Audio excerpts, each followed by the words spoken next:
What's up, y'all? In this video we're going to talk about the newest product from Don Joe. That's right, they now have an extended height and extended width strike plate. This version is the extended height, and you might say, what do you mean extended height, Jason?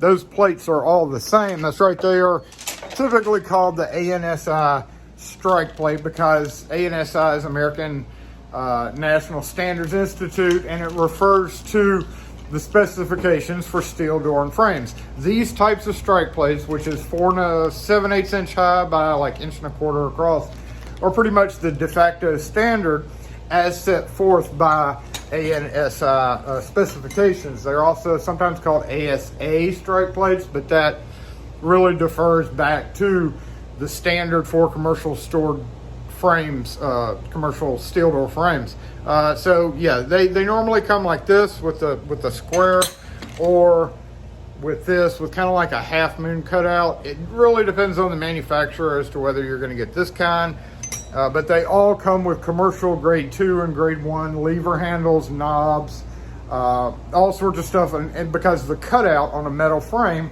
is that, and thank goodness they did that. Otherwise, metal frames, you know, back before that was instituted, would be small, big, medium, T-strike. So nowadays every door and lever, every doorknob and lever comes with one of these. However, in the South especially, and in other parts of the country, you have a lot of shifting soil. Here we have Yazoo clay that causes doors to settle, frames to kind of get warped. Now, whenever you're dealing with steel doors, you always do the best you can. You tighten the screws, the hinge screws is the first thing. And I've had these comments multiple times in videos is, you know, just tighten the hinge screws over, replace the hinge, put a full length hinge on, take the door down and shim the frame. You know, as a locksmith, we're not going to do that. We're called out to rekey stuff, and very frequently we come across issues where the door is not going to line up no matter what we do. You know, you've got hinge tweakers, and some people say don't ever use those, but most locksmith carry them, because when we're called out to rekey 30 doors and 2 or 3 of them are not lining up because the hole is not tall enough, we just want to make it just needs to latch. The door construction, the door framing is beyond the realm of most locksmith companies. So if there's major problems, yeah, we call in door people to do that. That's not our job. Our job is to make sure it locks when we leave. And having that big old opening up and down accounts for a lot of shift up and down. Again, one day it could be like this, another day it could be, you know, off by a few degrees, and then it could drop again a few days later. So having that extra up and down clearance is pretty awesome, that you can buy it. You know, here on the workbench, look, there's one right there. Okay, there we go. So that one was going for vertical and horizontal, because sometimes the door is warped and it won't catch. So frequently you have to have it this way as well as that. And you can see there, that's exactly what I was doing. However, it is a big ass pain in the ass to do this to every one of them.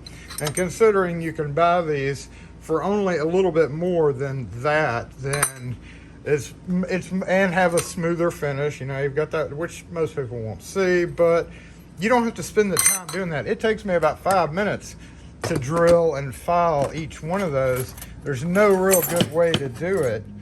And there may not be any more under here. It's free to do. And when you have this many regular strike plates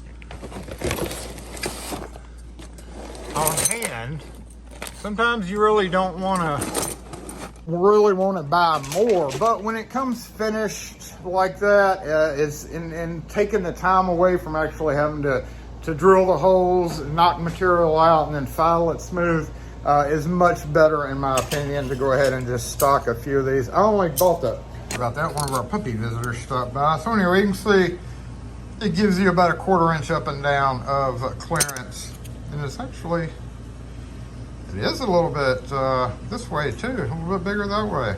Now that can actually cause a problem being wider that way. What'll happen is the dead latch will fall behind that, and on commercial grade, especially storeroom function, when you go to turn the key, the dead latch is dragging, the little smaller pin drags on that part and actually makes it really hard to open. We had a grade 2 brought in this morning by an apartment complex where, hey, they use grade 2 hardware, but B, it had broken a key, and I was almost assuredly assured of being assured. I was pretty damn sure it was because it was dragging like that. So I told them they need to check it and like slam the door, especially when you put weather stripping on those doors. It causes all kind of problems with it turning the key and snapping it off. But anyway, that's it. Just want to let y'all know about the new product.